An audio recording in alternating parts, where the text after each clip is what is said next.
In the last 56, 57 years, post-independent Gambia is actually going backwards.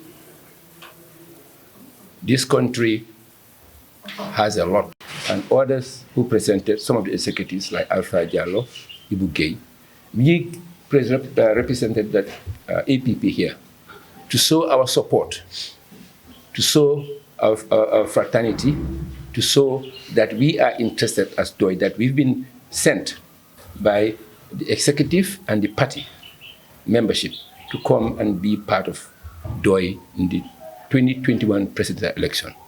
Likewise, the same in the parliamentary elections. Alhamdulillah, we were part of the team. I cannot emphasize how grateful to Allah I am to have experience with DOI, what they stand for. There's no question in my mind at that time that we are the winners. Yes, as rightfully, as rightful honorable has said, the people had the message, but they didn't vote with their minds. They voted with their hands. We all know what that means. Today, I am here to announce my total, I'll call it submission, registration into the party of DOI. I have submitted my resignation as Secretary General and party leader of All People's Party without remorse.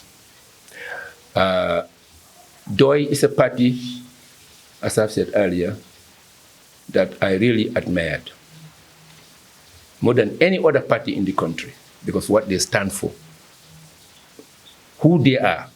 I believe anyone who joins DOI has the same feeling in his blood that the country is most important than himself. Without any doubt, because DOI people sacrifice. We don't go out for money. We do what we think is right for this country. We have to change this country. There is no way the country can proceed the way it is going.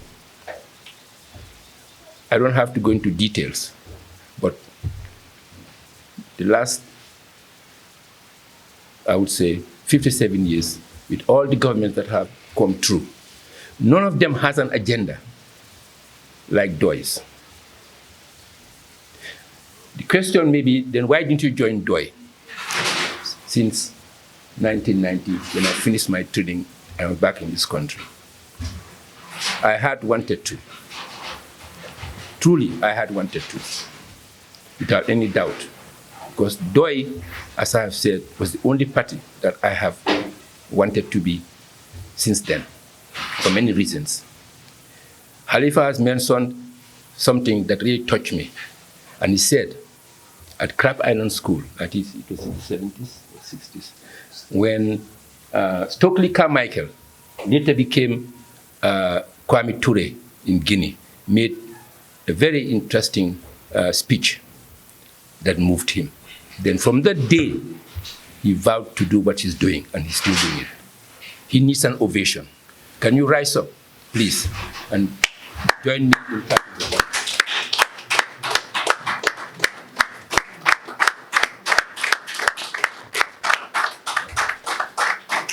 But DOI is an institution, and there are other people in DOI.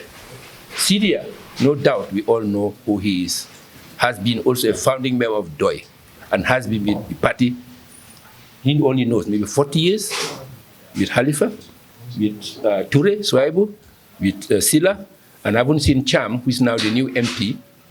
I haven't seen him here. Unfortunately, Mamadi also is not here. Of course, we all know Sam. Sam, eventually, we shared rooms at Armitage. He was my roommate, very quiet and still the same. I'm not surprised that he's in DOI. So I hope you all see me getting into DOI, not with aspirations to be in the leadership. No. When I joined APP, I entered as an honorary member. But for one reason or the other, this executive at that time, the transition executive at that time, saw my potential and made me a deputy leader. Eventually, I was voted to be the party leader and secretary general. I joined DOI not representing APP, not aspiring for any leadership, but to be a fellow member, ordinary member of the party. However, if the masses, if DOI realized that I could be of some use, I would take anything they give me 100% without any fault, because that's what I am here for. I give 100% in whatever I'm doing. So I end it there and wait for your questions.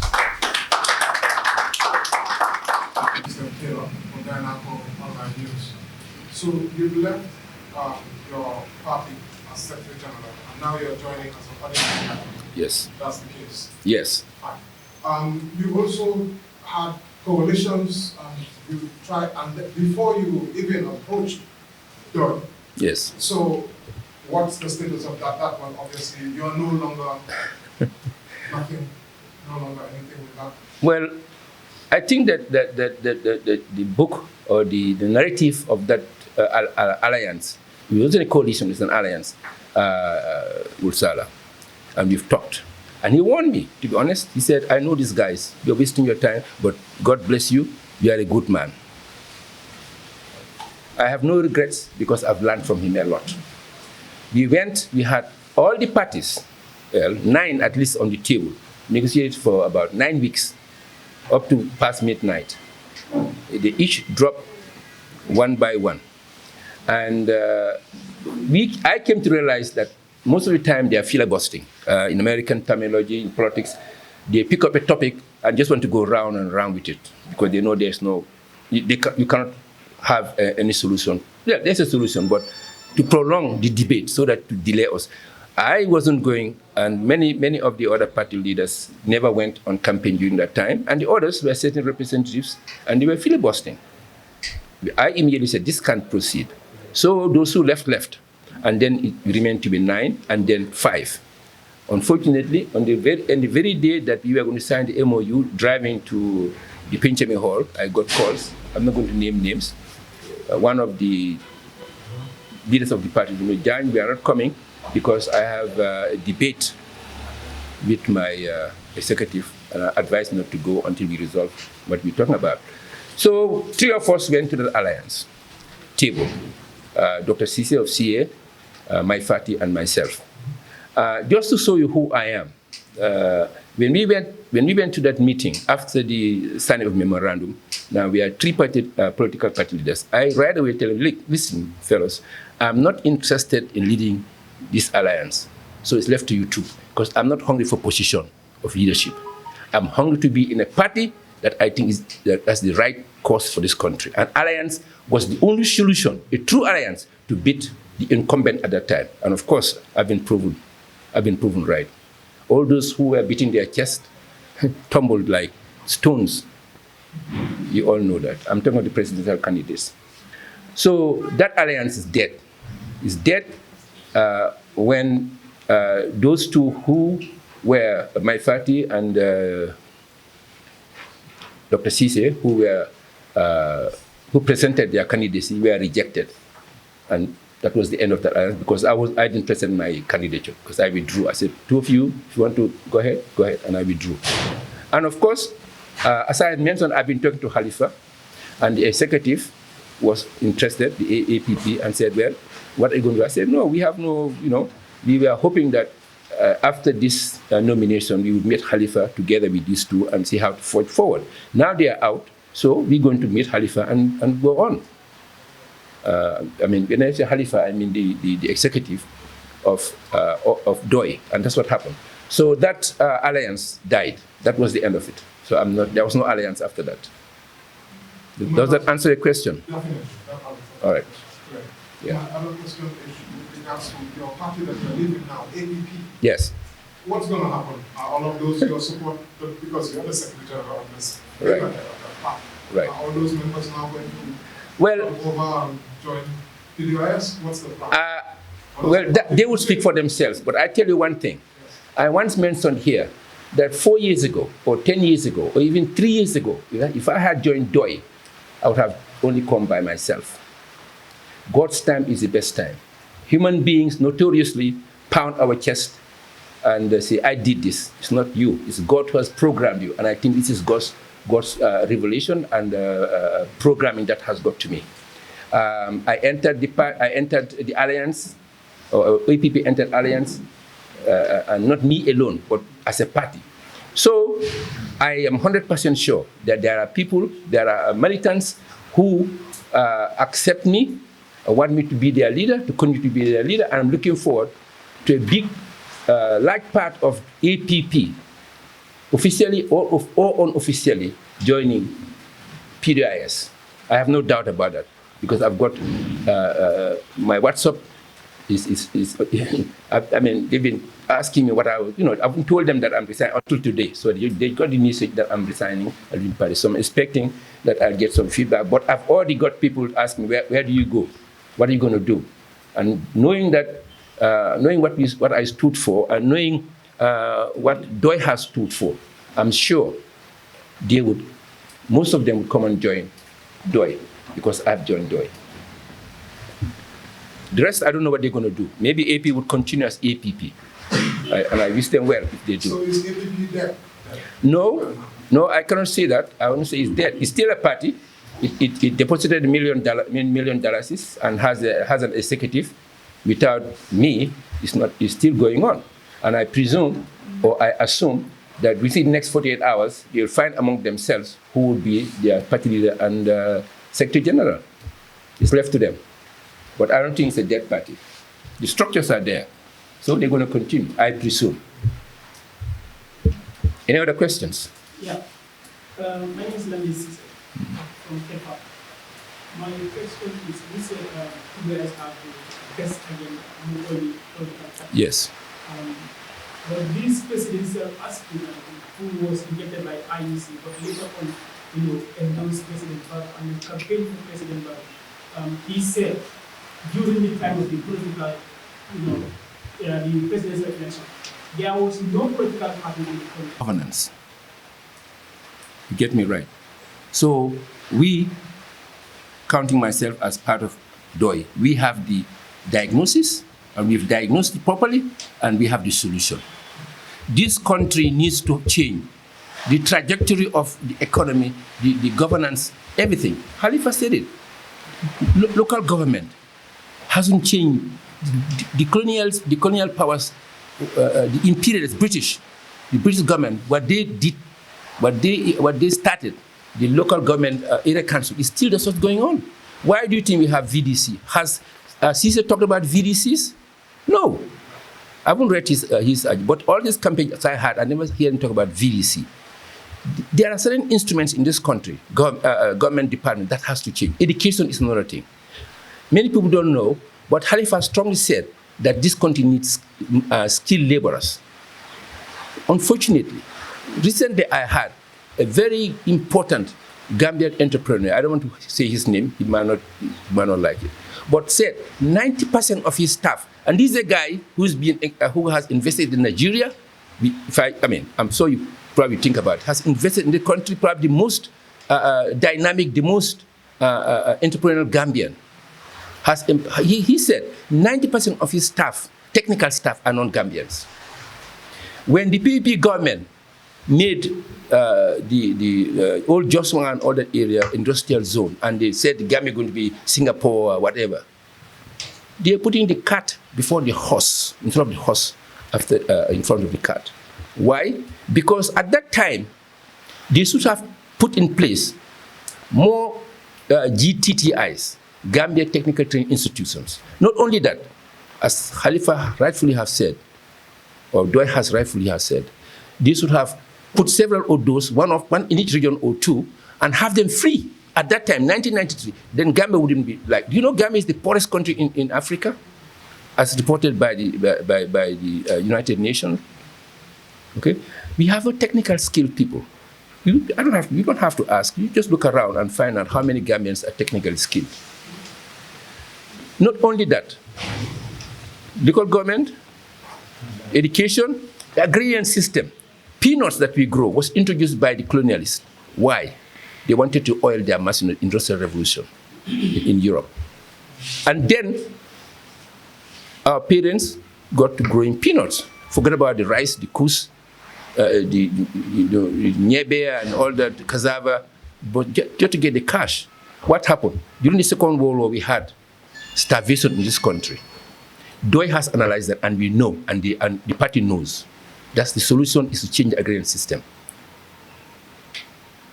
Government involvement, the partnership with private investors, whose interest is the people first, not themselves. This country is plagued with nepotism and corruption. Those are two ills of any industrialized nation or any developing country. Nepotism and corruption. There's no doubt in my mind that much of the monies that have been given to this country by loan or grant, half of it doesn't get to do what it's supposed to do. It ends being used in a corrupt way. You know the records. I don't have to give details. You check and you find out if you are a reporter what I'm saying is right or not. Does that answer your question? Not pretty much. Well, what CA says, I can. CA. He's not CA. He's Septijan. He was rejected during the. CA Haidara. Okay, sorry. Okay, well, all right, that's fine. To me, all those parties, if you look at their manifestos, they look alike. It's almost the same.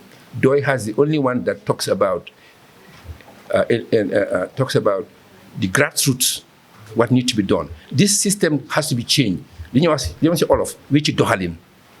the last 57 years, we have to wage dohalin. We have to change the way this country is been going, and that's what it should be done.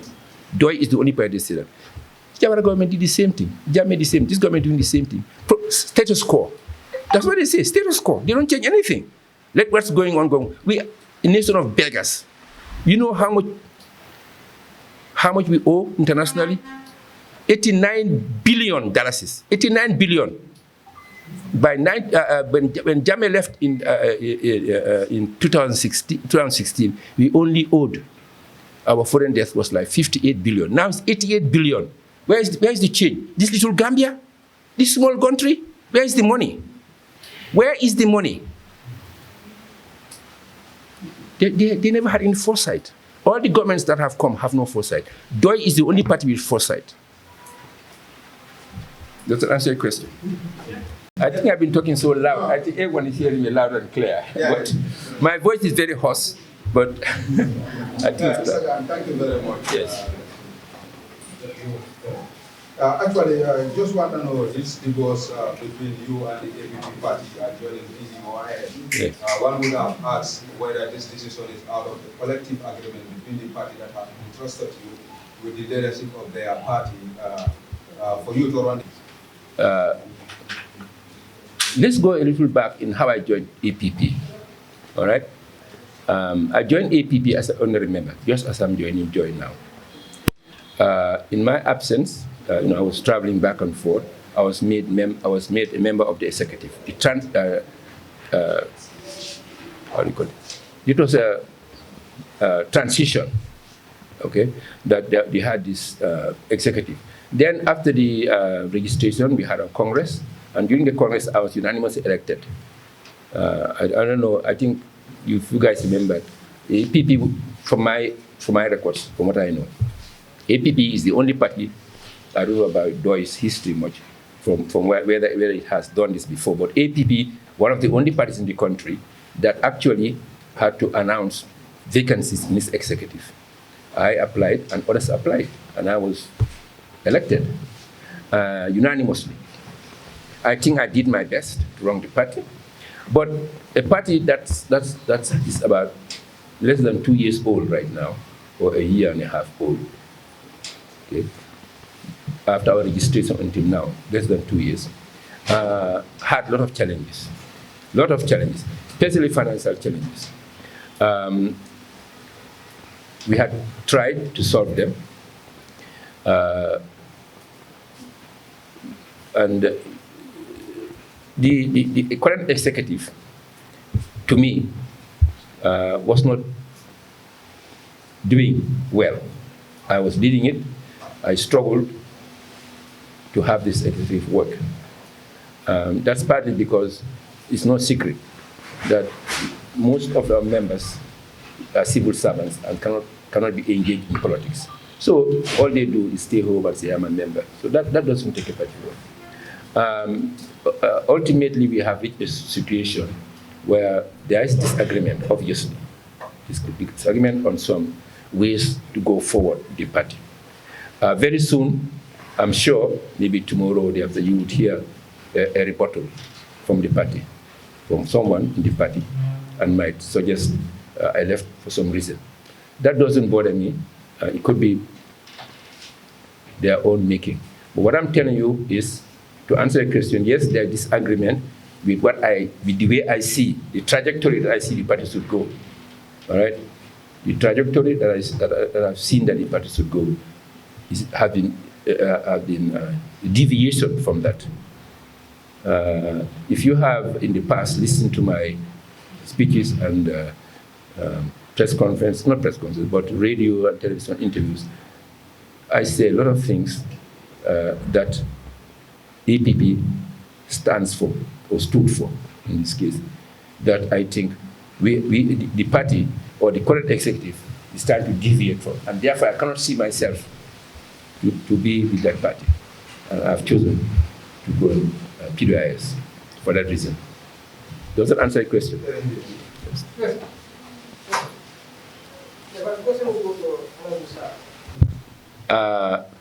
I was elected during a Congress, and I believe the next party leader will be elected in a Congress.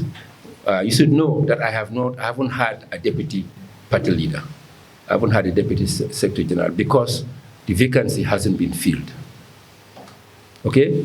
Currently, we have a president. We don't have deputy president. We have several vacancies filled, several vacancies unfilled, empty.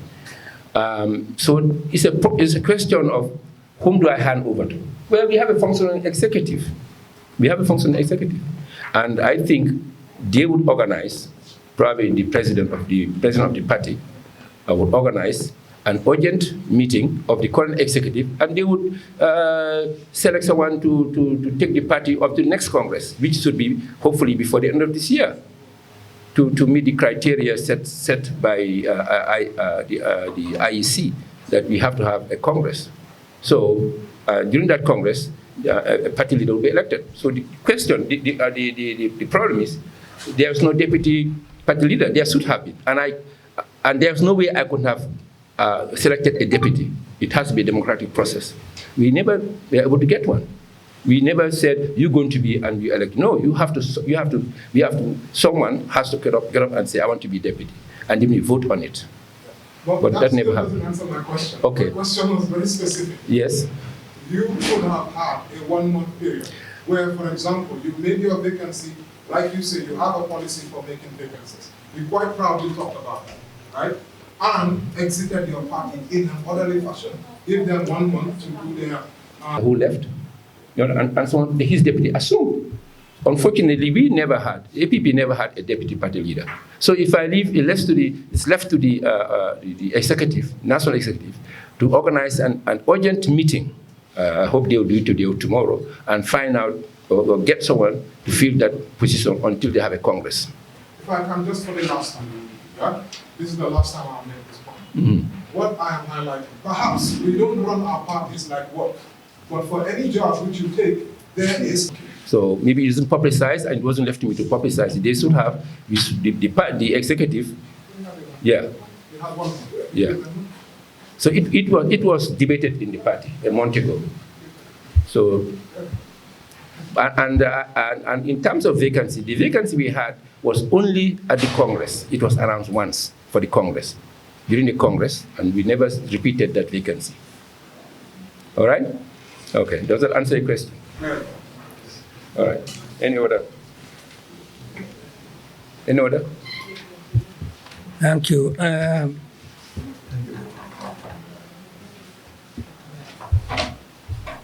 I'm sure you understand why the person who wanted to ask question posed a question to Halifa, rejected it. I think you know why. Because the press conference is not Halifa, it's Dr. Jagne. And we are questioning him. He hasn't finished. And they want to jump here and go to Halifax to ask what? So, well, do you want to answer some questions? Yes. Well, if you want to ask genuine questions, I'm sorry to say the word genuine, because some questions are not genuine, but some questions are genuine. I'm sorry to go back to the question you were asking, Doctor. I think you were very unfair to him, because a party is an institution which is guided by a constitution, which states everything. Every practice in the party is determined by the constitution. And so he resigned in tune with the principles of the constitution.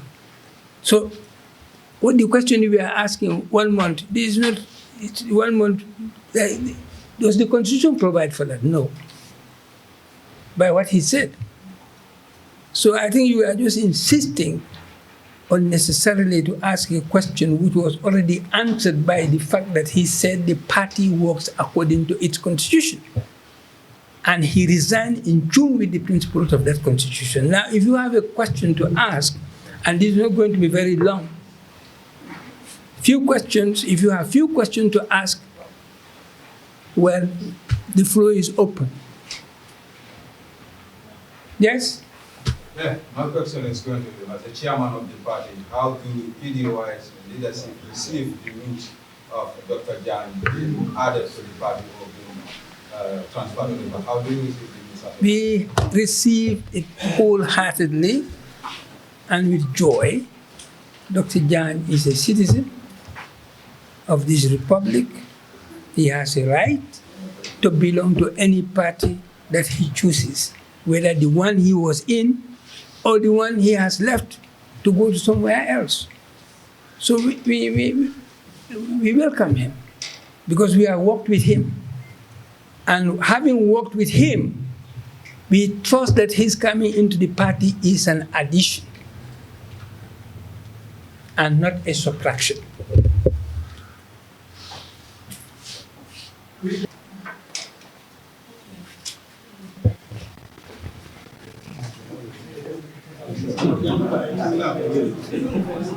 what's your response to the IEC press release? Are you going to follow what they've said or not? Take my answer for your answer. You are not satisfied with the answer we have, but you agree that our party has a constitution. We agree that every party has a constitution. Well, every party is the actions of every party is determined by that constitution. We don't disagree about that. Well, that's it. So it's very simple. IEC sent a press release. And they All right, okay. No, are you going to follow? You are talking about IEC. We are assembled for a purpose. And the key reason is no longer a secret. A prominent Gambian who has a professional career, had gone everywhere in the world in pursuit of the health of human beings, in trouble areas, I believe places like Afghanistan,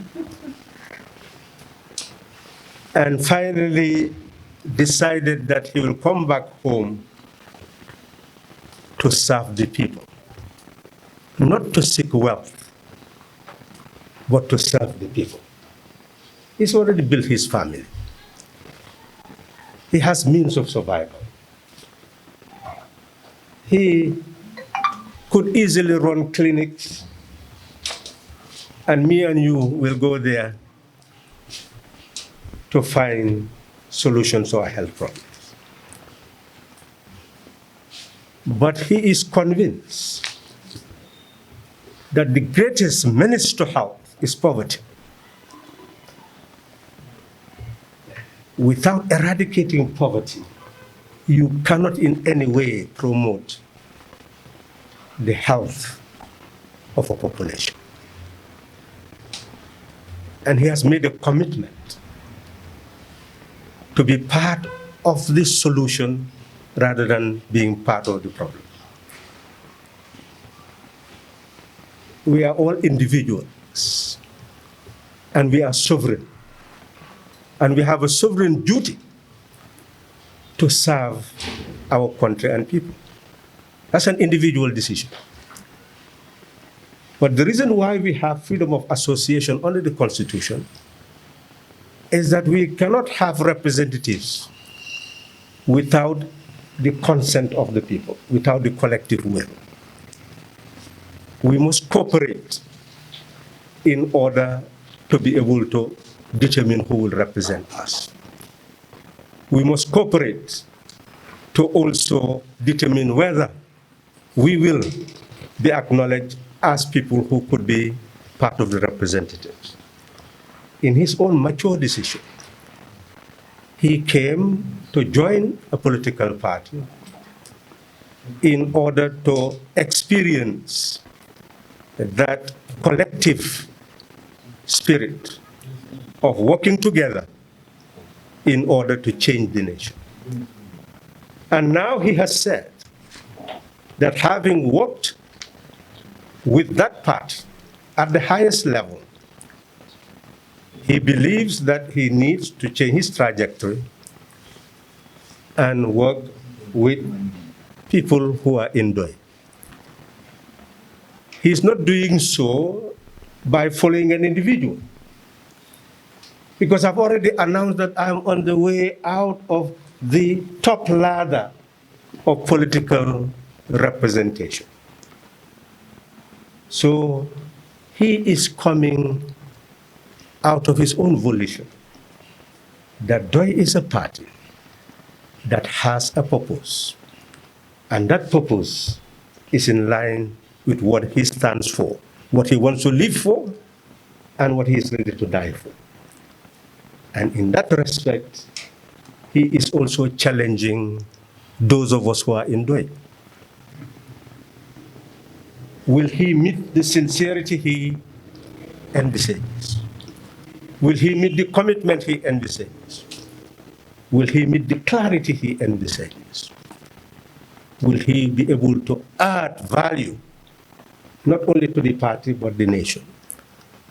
Those are all questions that we, as DOI members and representatives, must be able to contemplate and prepare for, because his decision must not be found to have been an error. He must, in 5 years, 10 years, say, I made the right decision to join this party, because this is the party that can address the needs and aspirations of the people. Questions have been raised about our own reaction to his coming. Well, we've been taken by storm.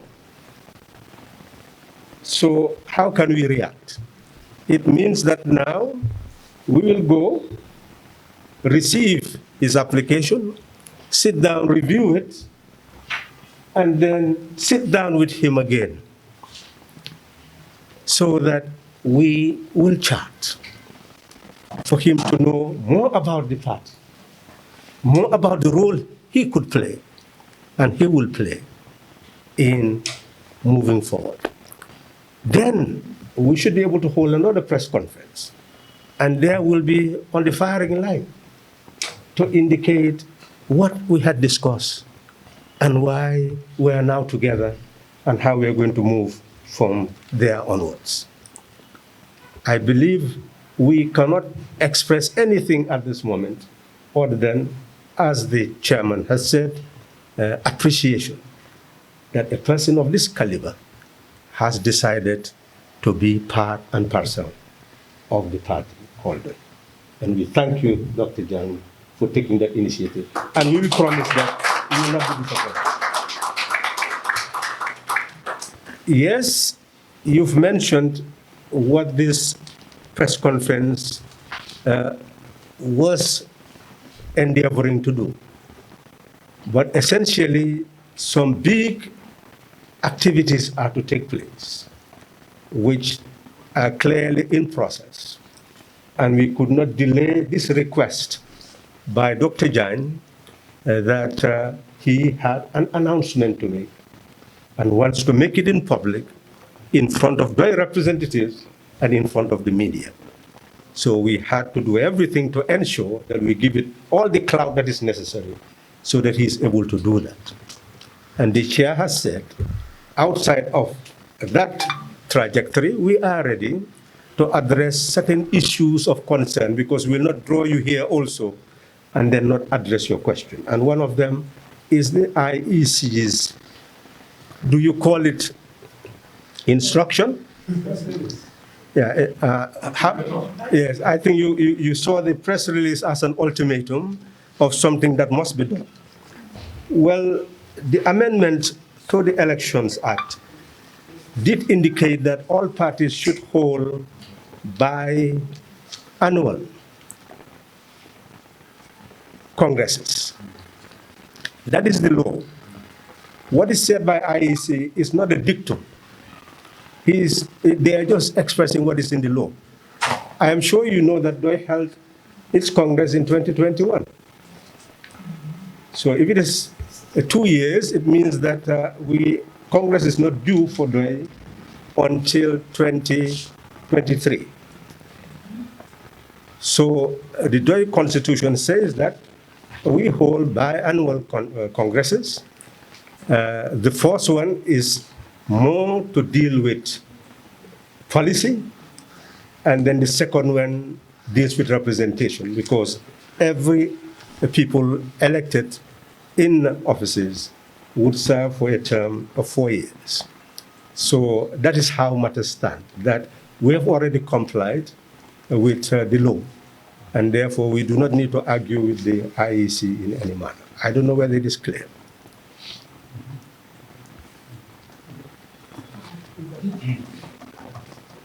So any other issue? Yeah.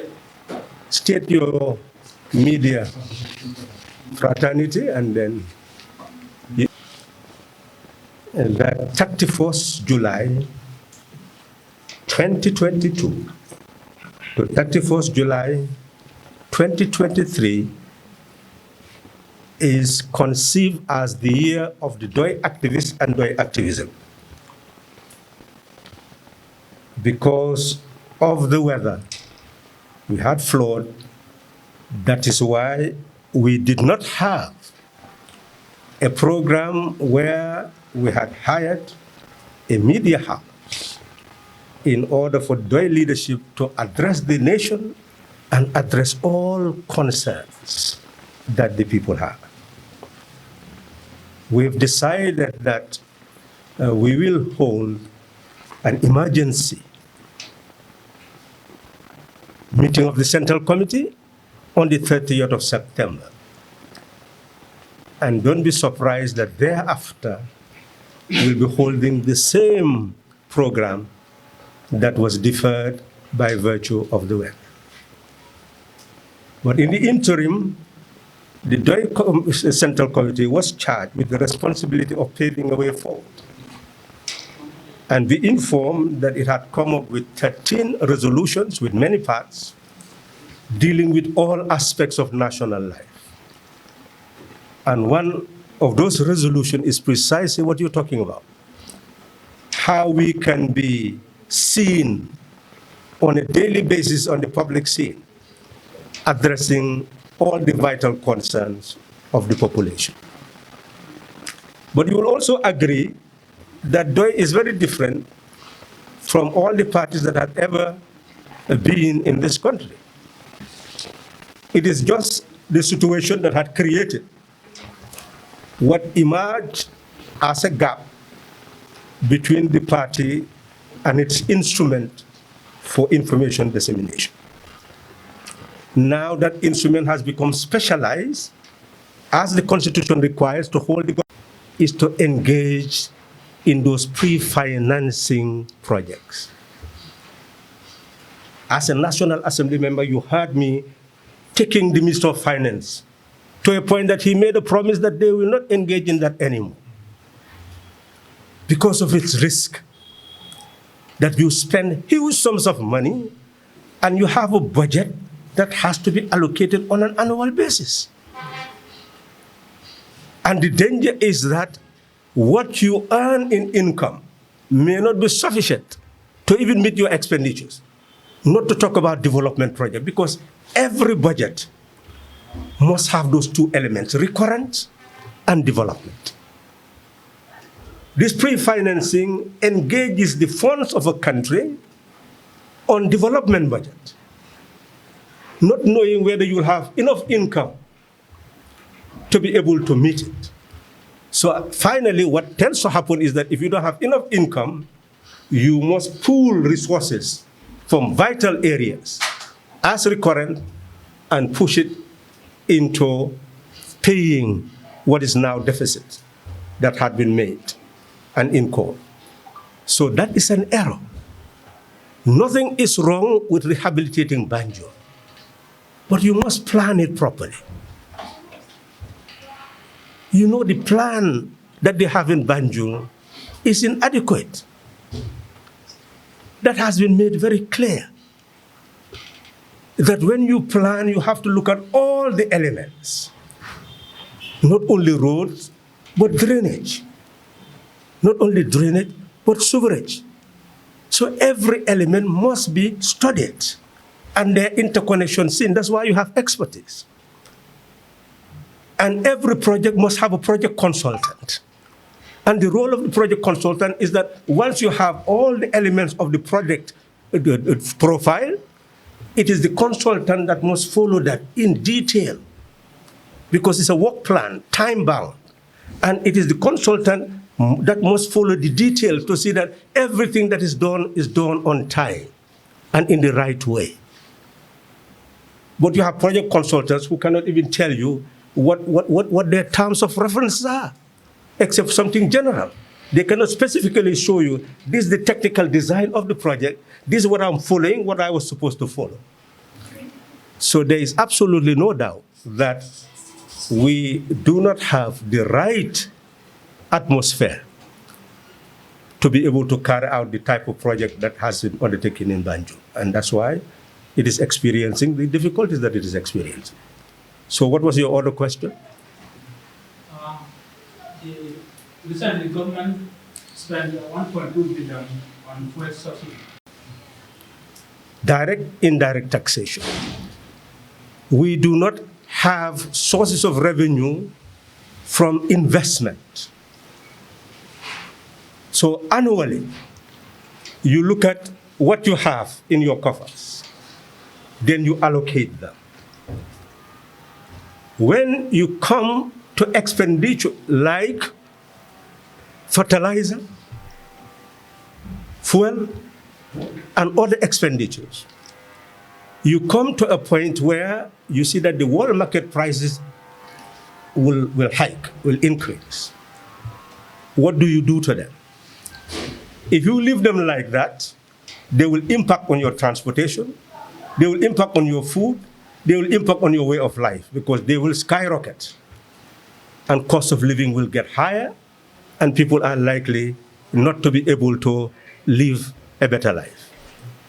So what governments do, some instances, is to look at what you have in your coffers and see whether the possibility of subsidizing some items in order to reduce the cost of others, if it has a real impact on all other elements, in order to reduce the cost. That's what is done. So you do not say that that is bad, but is it affordable? Do you have the means to sustain it? You have a government that had to revise its budget because it does not have enough. Okay, that same government wants to subsidize fuel. Where will it get the money? So at the end of the day, it will not have the resources to be able to subsidize. Subsidizing also requires real planning and must be strategic. Are you going to subsidize consumption, or are you going to subsidize production?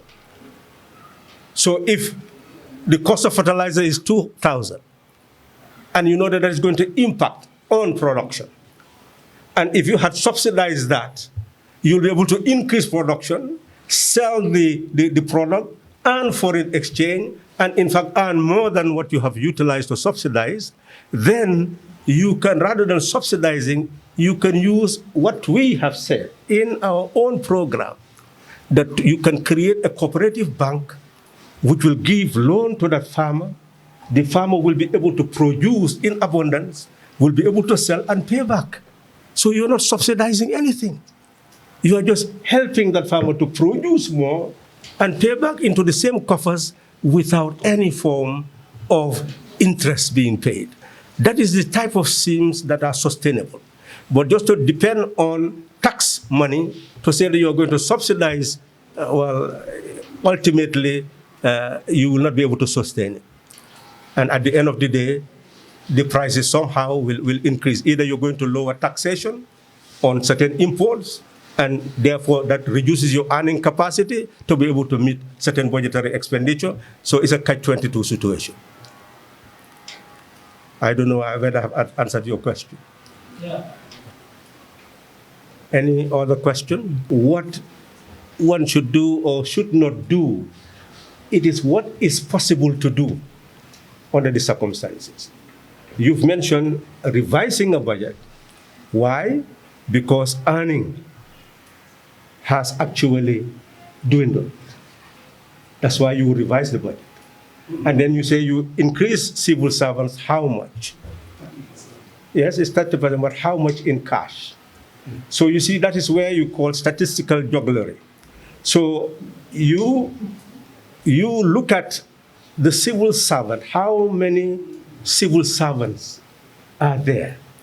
How much you are going to spend on them when you actually increase by 30%.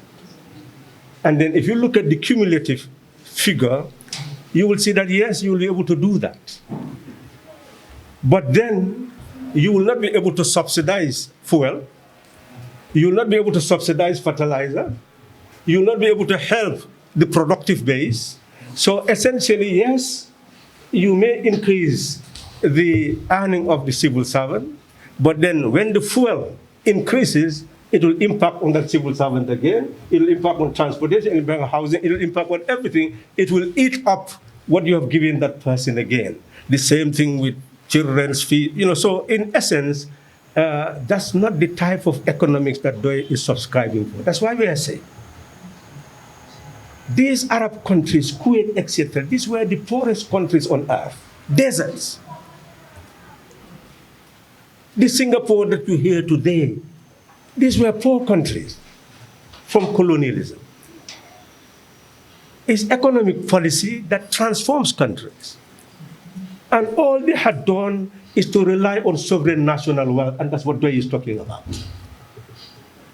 To build up a productive base for their countries. Anywhere you see development in the developing countries is relying on sovereign national wealth. We have been mining that sand at Batokunku Sanyang Katong how many years? During the Jagne era until now. Where is the benefit? So this would have been wealth in national covers. Look at our ocean and the fish. Where are the trawlers?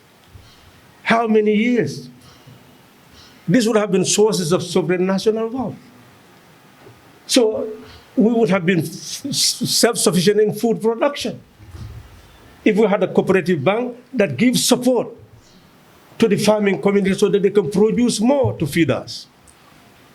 So there is a way that in economics where you either build consumption-based welfare or production-based welfare. Consumption-based welfare are those developed countries which accumulate wealth from all of us because they have industries, they have services that they sell to all of us, and therefore they can raise funds and provide certain income to their population to help in health, help in education, help in social service and social welfare. That's consumption-based welfare. But for us, we don't have the productive base, we don't have the taxpayers, we don't have the industries. So therefore, we should engage in production-based welfare If the farming community had been supported and we're selling more, then we'll be earning more. And in doing so, we'll be able to support services more. So the context that we have, I can assure you that what they are doing will be unsustainable, and at the same time, it will impact on other areas and ultimately will nullify any gain that would have been made. Create the confusion. IEC is not confused about what it is requesting, and we should not be confused as to what we should do. IEC is requesting for parties to do what is established by statute. And what is established by statute is there in the Elections Act amendment, that you must hold biannual congresses. That's what it says. That's all. So should you hold elective Congress, then what is important is to ensure that all those names are submitted to the IEC so that the IEC will know that these are now your representatives, so that there will be no confusion. If you have changed them, then they will have a new list so that there will be no confusion. They are just asking for information, and information as required by the law. And nothing else should be read into that. I don't know whether I'm clear. Right.